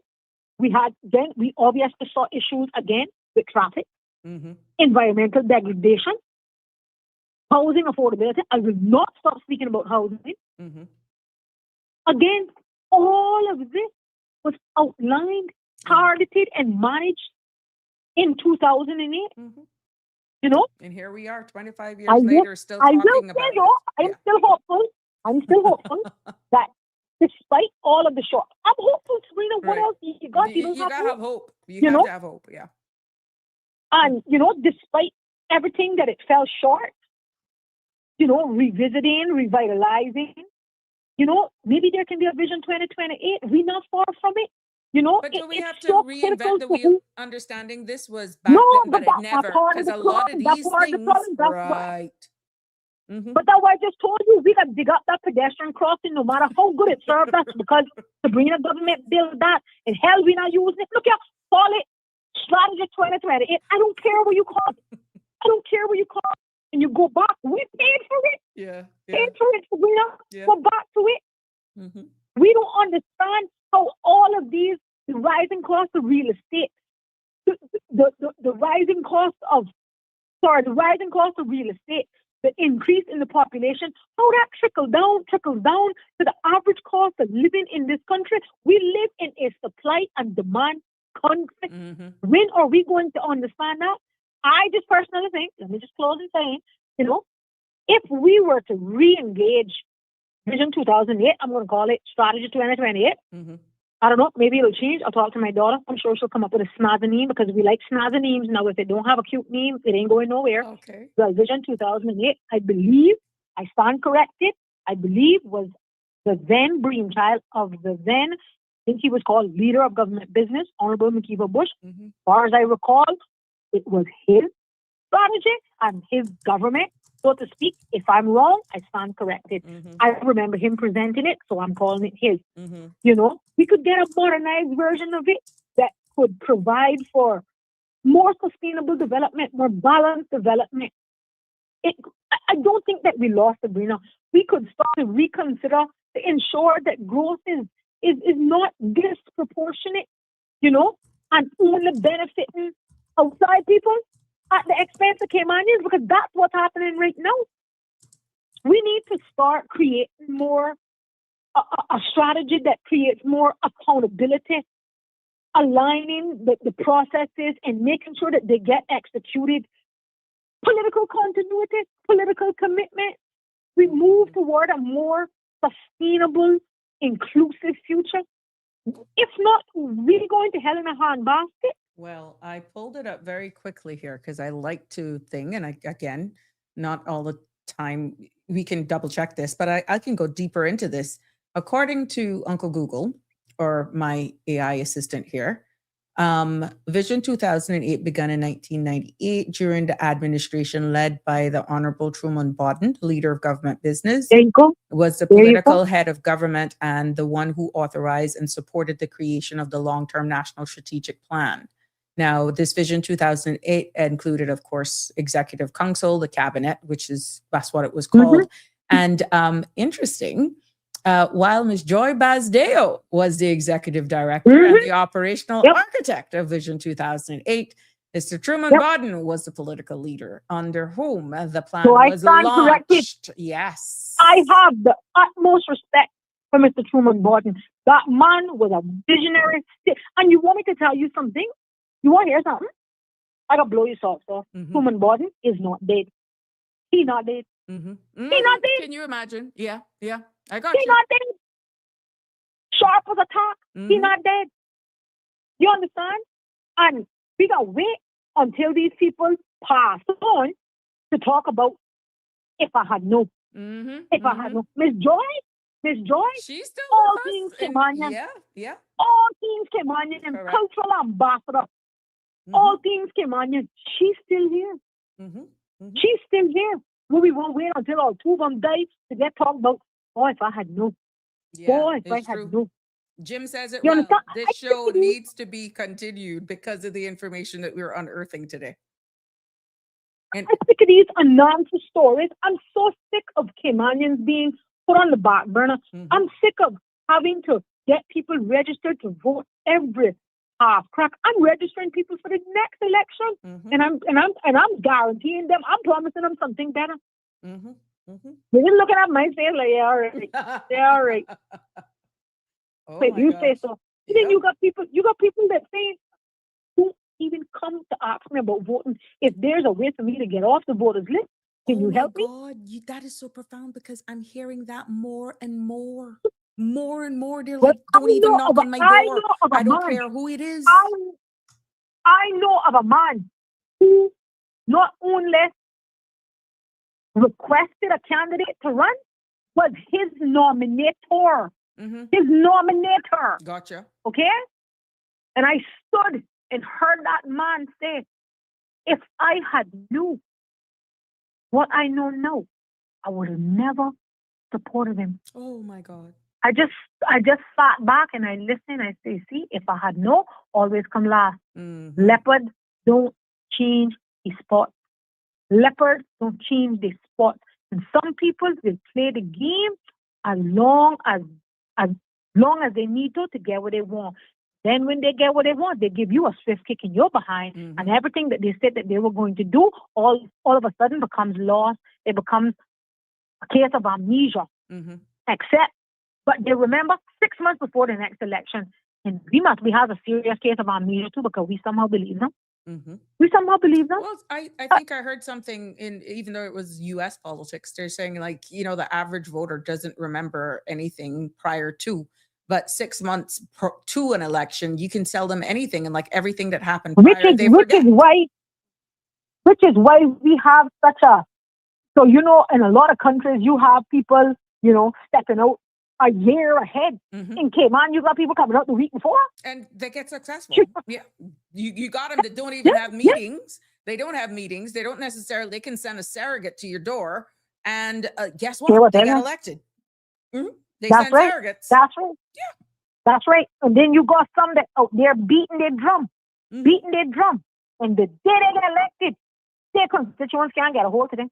They can take 5, 6, 7, 10 months before they get an MP office, despite the fact that they've got paid staff on the books. They're collecting money for an office. They take months to get one. And who's holding them accountable? This is the foolishness I talk about, Sabrina. Yeah. This is the foolishness. But again, here they coming again. Don't worry, they soon come. They soon coming. It's soon coming. God bless her. Oh, My God. grandmother, my dear grandmother, is gone to her grave. Mm-hmm. It'll be just over almost 2 months, 3 months. And my grandma say, I wish they would come. I got something for them, a bucket or you know what. Not You right, understand? too. And we shouldn't. Overnight. You hear what I tell you? But imagine that we should get to such a place Yeah. in a small Like this. voting populace like Cayman Mm-hmm. that, you know, we where your MP is Sabrina's son. Oh, he's Sabrina boy, you know. Mm-hmm.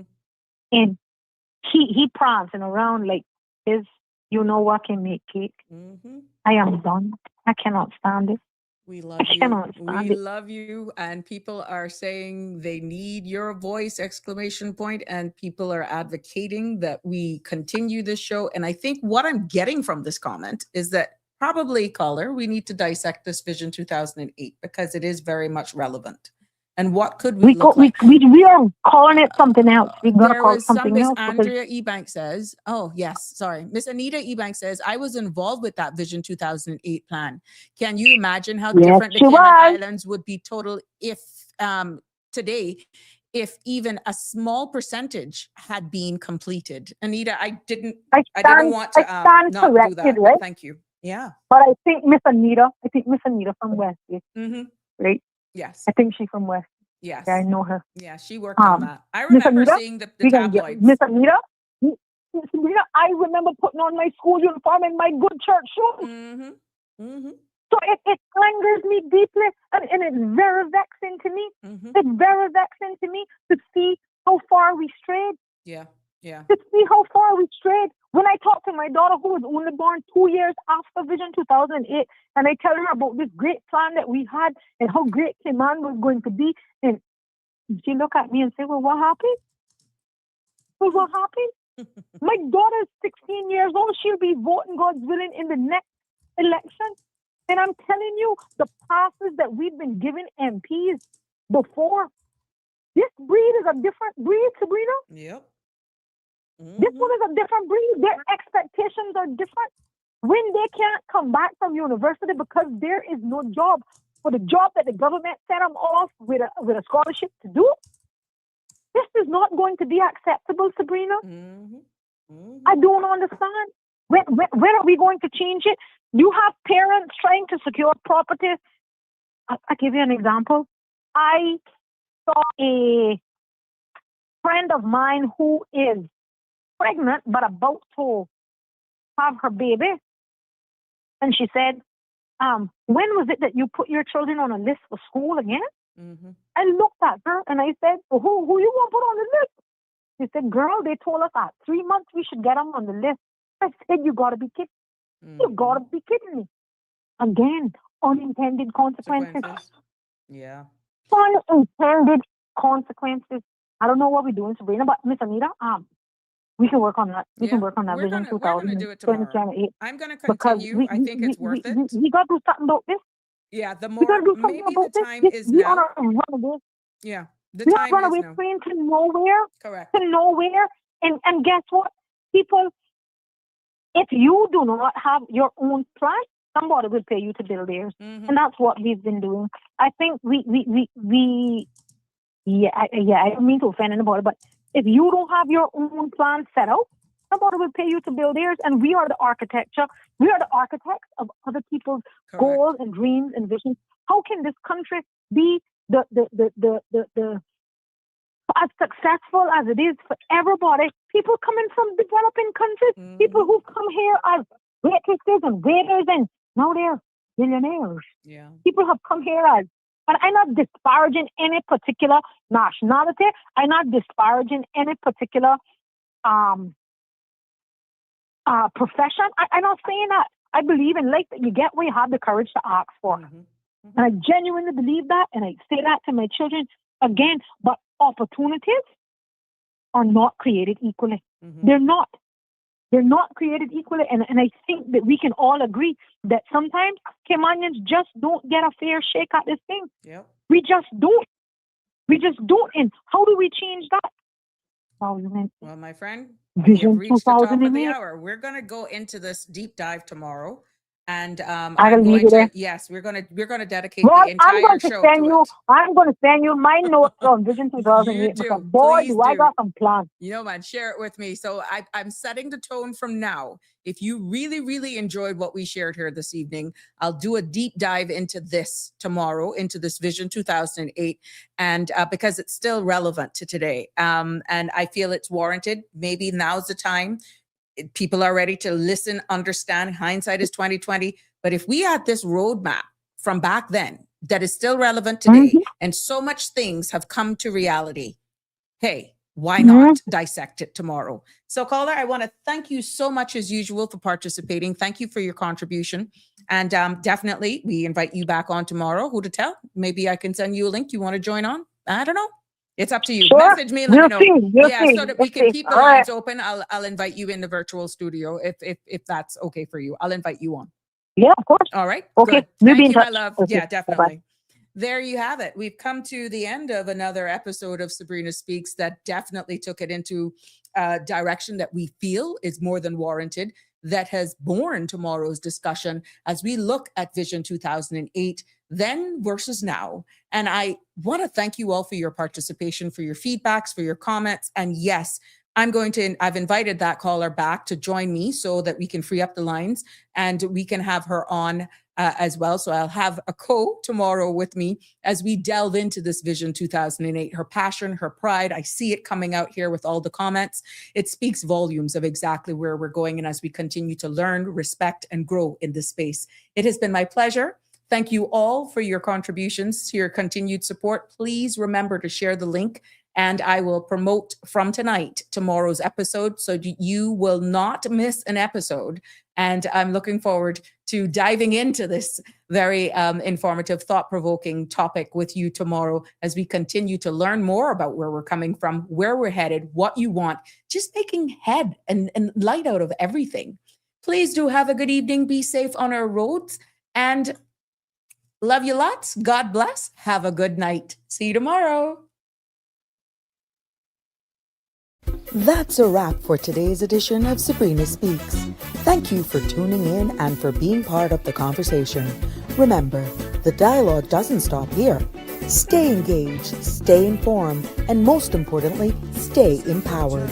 We'll be back tomorrow at 5 p.m., same time, same place, right here on CMR TV and radio, where your voice matters and your truth is heard. Until then, Cayman, take care of yourself and each other. That's it for today's edition of Sabrina Speaks, where your voice matters, your story counts, and your truth is always welcome. Join us weekdays from 5 until 6:30 p.m. right here on CMR TV as we dive into the topics that matter most to you. Catch the show live or on demand at cmrtv.com. And don't forget to follow us on Facebook, YouTube, and Instagram so you never miss a moment. Until next time, stay informed, stay engaged, and always speak your truth.